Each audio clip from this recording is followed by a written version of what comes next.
Welcome to the London Free Press Podcast. I'm your host, Rachel Gilbert. Well, it's almost budget time at City Hall, which means local agencies are preparing their asks for city councillors, including the London Police Service, which is asking for a 27% increase over the next 4 years. So today I'm talking with London Free Press police reporter Dale Carruthers about the police budget and if a 27% increase is warranted. Hey, Dale, how are you? I'm good, Rachel. Thanks for having me on today. Good. We're glad to have you back. So the police budget always seems like a very big deal at City Hall. We discuss this at length during budget time. It seems every year.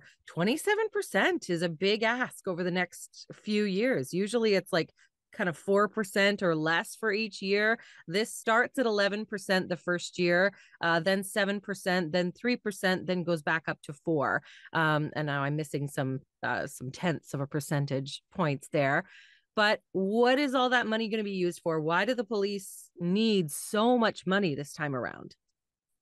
It's going to be used for a lot of things, but in a nutshell, the chief says it's going to be used to modernize the force and change the way they deliver calls for service. So it's a complete change, is what he's billing it as, addressing maybe the longstanding issues that we've heard about for many years: long wait times, not enough police on the street, low morale within the ranks, increasing crime, all those things. He says this is the answer, this budget, and the expenditures contained in it will start to alleviate those problems.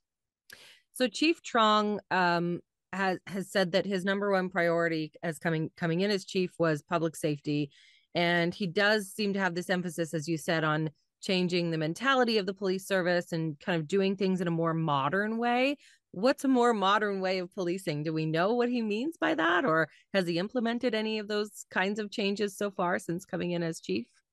We have some idea based on some of the items in the proposed budget. One of them was body cameras, which would be a first for London, outfitting officers with body cameras. And that would also include outfitting cruisers with cameras and digital system for collecting evidence, gathering statements. It's this whole system that some police forces have used where they outfit the officers with the cameras, the cruisers, and they use phones and to record statements from witnesses and victims, etc. And then it can be uploaded quicker. And so it's called this whole digital system that we've seen some jurisdictions use. That's one of the items included in the proposed budget. It's surprising that we don't have body cams because places like St. Thomas and Strathroy, they're using body cams already. And you'd think That's London, because, as a bigger service, might have them. well, I think that's the reason we don't yet. They're significantly smaller. It's a lot easier to outfit a few dozen officers with body cameras and manage them and all the data they collect. Whereas in London, you have upwards of 800 officers at this point, and not that all of them will be outfitted with body cameras, but it'd certainly be a much larger expenditure. And but I guess that could change soon if this budget is passed. Okay. They were also talking about hiring more officers and more civilian employees as well. How many do we need of both, or did they give percentages for that? It's 189 new proposed hires in total. Okay. Over the 4 years or That's right over at the 4 years, yes. Okay. Obviously we always talk about needing more officers. We have a lot of officers who are off right now too on leave, different kinds of leaves. And one of the stats that was in your story was that our average response time has for the least pressing calls has gone up by 100 hours in the last 4 years. And I can only imagine that this is all kind of due to a lack of officers, lack of staff. They don't have enough resources for all the calls that they're having coming in. Is that right? Oh, yeah, that's the code 3 calls where the response times have gone up very significantly. The chief didn't go into all the reasons for that increase, but we've heard about it before. It's because more calls for service, more complex calls for service, mental health calls that take a long time, and the growing city, and London has the fewest officers per capita in Ontario after only Ottawa. This is Wow. something we heard about again. So there's many reasons, multifaceted, but they're all adding up to these longer response times. Right.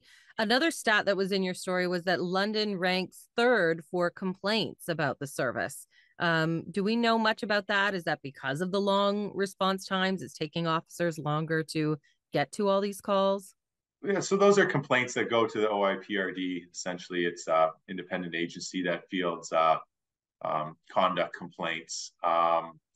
And we don't know how many of them are substantiated and result in any form of discipline or anything like that. But anyone's free to make those complaints. And that was one of the stats the chief presented, but we don't really know anything beyond that. Hmm. Again, you posted this story the other day. This was from Monday's meeting. There were some comments on the story from readers. One person who said, "Well, the cops should just sit out and ticket everybody, and they could raise the money that way. Give everybody traffic tickets, sit at an intersection, watch for people on their phone." And one of the stats in your story is that there were 80% fewer traffic citations now compared to 2015. So we're really not handing out as many tickets either. So does that complaint have merit, or is that just because we don't have the people to staff that job there, right? Yeah, the chief didn't really explain what's behind it, but he said the number of traffic tickets handed out has decreased by 80% since 2015. And presumably Mm-hmm. that's because officers are so busy responding to calls from service. Like they show up to start their shift, and the queue is just so deep for calls. The whole Sure. night or whole day, they're just responding to those calls, and they have little chance to do any sort of preventative policing, proactive work, community engagement, because they're just tackling those calls, is what we keep hearing. So presumably, handing out traffic tickets would be less of a priority when they're so busy going from call to call. Right. Um, Talk about the chief's plan to change the way that they deliver the service. He mentioned that. Does that go along the lines of modernizing the service, getting more tech and equipment in place to help officers do their job, or how will they change the way that they deliver the service? There's many ways that he talked about. He wants to reinstate the core unit. That was this community response unit that was disbanded a couple of years ago, and it went from neighborhood to neighborhood, working to prevent crimes. It was really popular, and there was a lot of people were upset when it was disbanded. So that's one way he's going to restore the core unit. He's also going to expand investigative units, human trafficking, internet child luring, all these specialized units. So they'll become larger with the additional officers hired. And with the addition of certain technologies, that will free up officers' time. He had another really interesting plan. He's going to utilize special constables. So they're not constables, like they don't carry a service weapon, but they use them at the courthouse and for some other tasks. But he's going to expand their use. He mentioned he could have them guarding scenes. Often when you go to a crime scene or a crash scene, you have an officer just might stand at a police line for their entire shift, just making sure no one passes it. That necessarily doesn't have to be done by a constable, he says. Perhaps a special constable can do that. That way, the constable is freed up to respond to calls for service and do more police work, whereas the special constable Mm-hmm. can fill that void. So that was part of the plan. It's a multi-pronged approach that he has to change the way service is delivered. And he spoke about it extensively at the police board meeting, kind of detailed it. And there's more details in the budget too. Of course, yeah. There are a lot of officers that are on leave right now, and we mentioned this, and we've actually talked about this on previous podcasts. Um, how many are on leave? Do we know? And for what reasons? I imagine that they're varied. We never actually know. Police don't discuss personnel issues. We got a glimpse of it a few years back when a former deputy police chief said it's roughly 10% of the total workforce, which is roughly 800 Mm. sworn officers and civilians, that can be off on some form of leave at one time. That could be maternity or paternity. It could be sickness, could be mental health related. So there's all these reasons. So police are dealing with that. And I'm sure that's a factor that all organizations deal with, but this is probably higher Mm-hmm. because of the physical and mental toll policing takes. Absolutely. Yeah. Some of the police board members, like Ali Chabar, who's the chair, have mentioned a change in mentality on the force. What do they mean by that, and how will that be implemented? Well, the chief mentioned that morale in the force is getting really low, and I think it's because the officers feel overburdened, overworked, burnt out because they're so busy responding to these calls for service. So the idea there is that the chief is bringing in these extra resources through this budget to show the officers that he's trying to make a change, trying to change the way they deliver service and modernizing the force, and that in itself will help boost morale and kind of shift thinking. Because every year, the budget always goes up every year slightly, but it hasn't had a proposed increase like this before. So that in itself is different, that they're asking for such a large increase. Mm-hmm. So I think that's what he's referring to. Okay.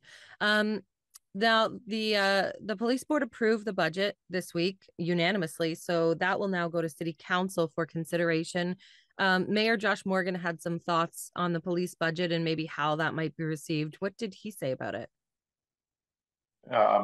Mayor Morgan voted to approve the proposed budget, but Mm-hmm. he did warn that city council it could have a rough ride.